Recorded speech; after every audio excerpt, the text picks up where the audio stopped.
Hello दोस्तों, आपका Mahadev Shiv Shankar channel में स्वागत है। आज बुधवार है और आज श्री गणेश जी का दिन है। तो आज हम सुनेंगे श्री गणेश जी की बुधवार की व्रत की कथा। एक गांव में एक बुढ़िया माई रहती थी और वो रोज़ मिट्टी के गणेश जी की पूजा करती थी।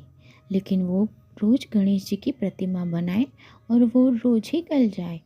उसके घर के सामने किसी सेठ जी का मकान बन रहा था। बुढ़िया माई ने मकान बनाने वाले कारीगरों से बोला, भाई, मेरी मिट्टी के बनाए गणेश जी रोज ही गल जाते हैं।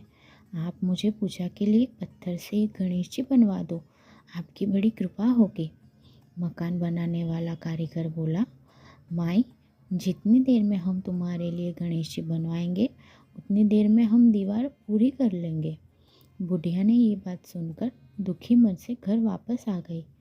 दीवार पूरी करते करते शाम हो गई, लेकिन दीवार पूरी ना हो सकी। कारीगर जितनी बार दीवारें बनाए उतनी बार वो टेढ़ी हो जाए। शाम को सेठ जी वापस आए तो उन्होंने कहा, आज कुछ काम नहीं किया। तब मकान बनाने वाला एक कारीगर सेठ जी के पास गया और उसने बुढ़िया वाली बात बताई। तब सेठ जी ने बुढ़िया माई के घर गए और उनसे कहा कि माई, तुम हमारी दीवार सीधी कर दो, हम तुम्हें एक सोने के गणेश जी बनवा कर देंगे। गणेश जी ने ये बात सुनते ही सेठ जी की दीवार सीधी कर दी। सेठ जी ने बुढ़िया को सोने के गणेश जी बनवा कर दिए।